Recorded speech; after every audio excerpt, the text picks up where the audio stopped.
कभी गौर किया है आपके हाथों की ये छोटी सी आवाज कितनी दूर तक जाती है?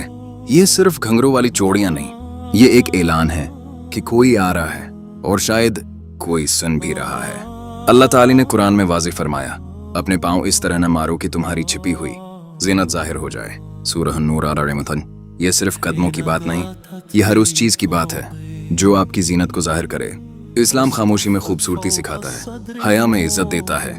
सोचें, जब आपकी चूड़ियों की आवाज किसी गैर मुहर्रम के कान तक पहुंचती है तो वो लम्हा क्या अल्लाह को पसंद आता होगा। हम गुनाह को बड़ा समझते हैं, मगर अक्सर छोटी चीजें बड़े हिसाब का सबब बन जाती हैं। ये चौड़ियां खूबसूरत हो सकती हैं, मगर हर खूबसूरत चीज जायज नहीं होती।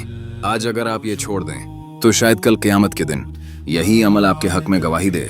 फैसला आपका है, आवाज बनना है या हया की खामोशी। अल्लाह हमें समझ और अमल की तौफीक दे। आमीन।